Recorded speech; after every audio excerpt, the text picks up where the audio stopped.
Okay, hey everyone, welcome guys और एक नई वीडियो में। आज की इस रीडिंग रीडिंग में ओके एक चीज़ मैं भूल गया। आज ना डे 178। ओके, आज की इस वीडियो में मतलब आज के दिन में हम आज रीड करने वाले हैं श्लोका नंबर 1, 2 एंड 3 के बारे में। Because already the introduction part को मैंने ऑलरेडी रीड कर चुका हूँ, तो वो पिछले वीडियो में ऑलरेडी पिछले दिन मैंने रीड कर चुका हूँ इंट्रोडक्शन पार्ट को। तो बिफोर मैं स्टार्ट इस टॉपिक को, आज की जो रीडिंग सेशन है उसे स्टार्ट करने से पहले मैं थोड़ा रिवाइज करवाना चाहूँगा उसे, ताकि आपको याद भी आ जाए कि हमने इंट्रोडक्शन पार्ट में क्या पढ़ा था। ओके, तो कृतम न कति जन्मानि कायेन मनसः गिरा दुख माया सदम कर्म तदद्या प्यव परम्यताम। कितने ही जन्मों से तुम तन मन और वचन से अनेक ब्रह्मपूर्ण कर्म करते रहे हो, जिनसे कभी भी तृप्ति नहीं मिली।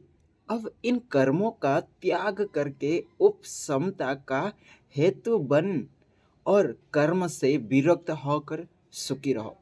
अगर इंट्रोडक्शन कह रहा है कि अगर आप कर्म से विरक्ति हो जाओगे तब आप खुश रह सकते हो। ओके,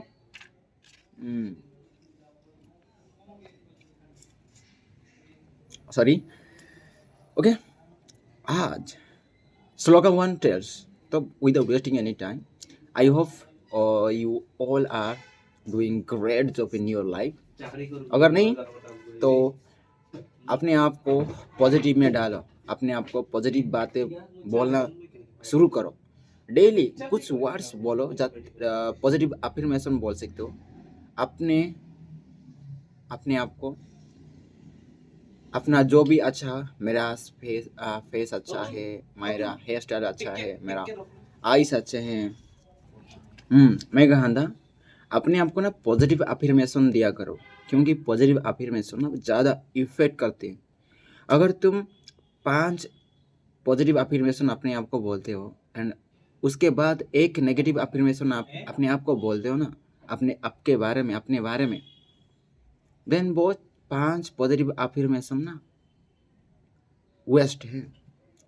इसलिए ये थोड़ी मुश्किल हो सकती है शुरुआत में, लेकिन जब उसे आप डेली करोगे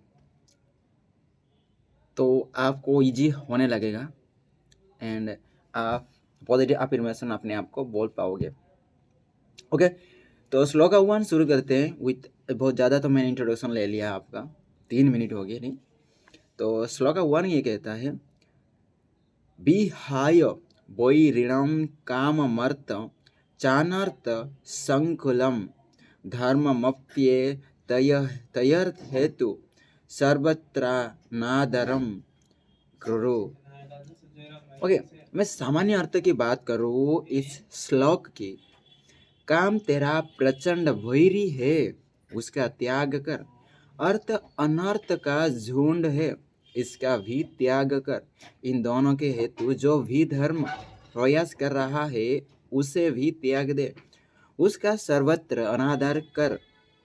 विशेष विवेचना, जीव सृष्टि में काम का आधिपत्य है, यह है तो अनंग, पर उसके तीक्ष्ण बाणों में बड़े बड़े महर्षियों की काम तेजना जागृत करने की शक्ति है। इसकी सहायिका उसकी अर्धांगिनी रति है, अर्थात मदयुक्त सौंदर्य के द्वारा कामदेव का प्रहार ज्ञान पर होता है। ज्ञान स्थिर हो तो काम की पेश नहीं चलती, तभी तो कामदेव शरीर से अशरीर हुआ। महादेव पर काम बाण चला बैठा थे और उनका त्रिनेत्र खुला, काम भस्म हो गया, पर सृष्टि सृजन अनिवार्य था तो अशरीर कर दिया। सृष्टि सृजन तो ठीक था, पर जगत जीव ने उसके प्रयोजनों का वासना बना दिया। तृप्त ना होने वाली वासना, यही अर्थ धन के साथ हुआ। धन जीवन यापन के लिए था, पर धीरे धीरे भौतिकता ने विस्तार किया और व्यक्ति उसके संग्रह के विकार से ग्रस्त हो गया। फिर जगत ही बदल गया।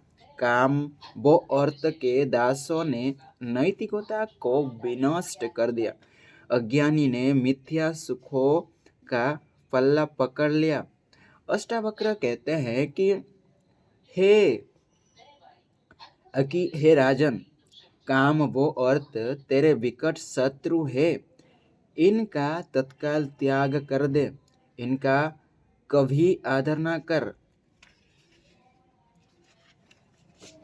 ओके, ये था shloka number 1। And shloka number 2 कहता है, स्वप्नेन्द्र जालवत पश्य दीनादि त्रीणि पंचवा मित्र क्षेत्र धनागार दारदायदि संपद।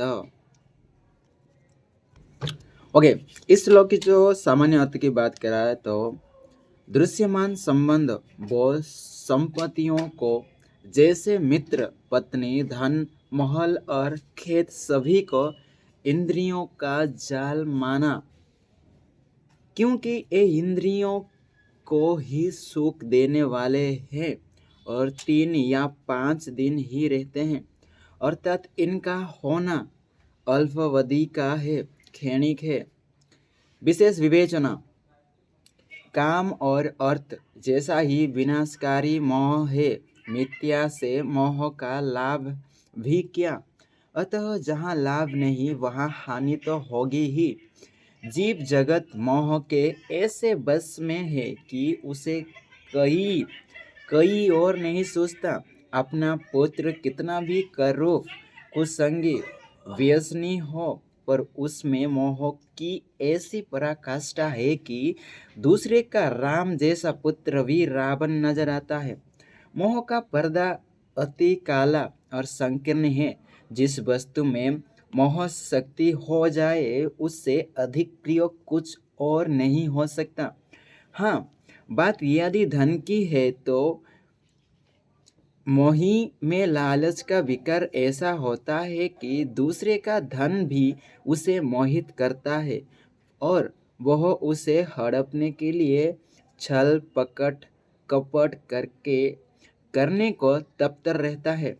होता यह सब मोह के कारण ही है। लालच तो प्रेरित करता है, कुटिलता में सहायक होता है। अज्ञानी का मोह उसे कष्ट भी बहुत देता है। मोह नामक परवेरी से सतर्क रहने का परामर्श देते हुए सद्गुरु अष्टावक्र राजा जनक से कहते हैं, हे राजन, इस मोह की माया को चित्त में तिल भर स्थान मत दें। इससे अत्यंत वेदना और भय उत्पन्न होते हैं। संबंध और संपत्ति को व्यर्थ मान। ये सभी अल्प अवधि के स्वप्न हैं। इंद्रजाल की तरह मिथ्या को सत्य की भांति प्रकट करने वाला मोह बड़ा अनिष्टकारी होता है। अतः इससे दूर रहो, इससे प्रीत ना कर, तभी स्थिर मना रह सकता है। And the shloka number 3 talks about यत्र यत्र भवेत् तृष्णा संसारम विधिम तत्र वै प्रैड वैराग्यमाश्रित्य बीत तृष्णः सुखी भव। ओके, इस श्लोक की जो सामान्य अर्थ है, जहाँ जहाँ तृष्णा का वास है वही संसार है, यह यथार्थ सत्य है। इसीलिए ज्ञानी का परम वैराग्य में दृढ़ रहकर परिपक्व होकर सभी प्रकार की तृष्णाओं का त्याग करके सुखी हो जाना चाहिए। और विशेष विवेचना की बात करूँ मैं, इस श्लोक की मक्खी वहाँ, मीठा जहाँ, दिमक वहाँ, सीलन जहाँ। जब जगत होता है तो तृष्णा भी होती है। तृष्णा हो तो समझ लेना चाहिए कि तुम जगत में हो। तृष्णा ऐसी अग्नि है जिसमें जितना पानी डालो यह उतना ही भड़क उठती है, अर्थात उसकी तृष्टि के प्रयास पर्याप्त ही नहीं पड़ते। तृष्णा अज्ञानी की ऐसी प्यास है कि वह धीरे धीरे समंदर भी पी जाए तो भी प्यासा ही रहता है। यह मृग मरीचिका का दूसरा नाम है। जहाँ जल तो मिलता नहीं, उसकी प्रतीत भर होती है। अष्टावक्र इस तृष्णा को त्याग कर पूर्ण वैराग्य को आश्रय लेने का परामर्श दे रहे हैं। वे कह रहे हैं कि कर्तव्यों का निर्वहन करता रहो और प्रलोभन से दूर रहो। आत्मज्ञानी परिपक्व वैरागी होता है और सभी प्रकार की आकांक्षाओं से निर्लिप्त रहता है। अतः अष्टावक्र तृष्णा के त्याग को भी सुख का ही साधन कह रहे हैं। हे राजन, तृष्णा से ही जगत है, अतः उसका त्याग करके परिपक्व वैराग्य में दृढ़ स्थित हो जा और सुख को प्राप्त हो। ओके, ये था आज का जो मेरा 3 श्लोक। एंड आल्सो मैं थोड़ा रिमाइंड करवाना चाहूँगा कंसाइजली। तो श्लोक नंबर 1 टेल्स अबाउट काम तेरा प्रचंड वैरी है, इसका त्याग कर। अर्थ अनर्थ का झुंड है, इसका भी त्याग कर। इन दोनों के हेतु जो भी धर्म कर रहा है उसे भी त्याग दे, उसका सर्वत्र अनादर कर।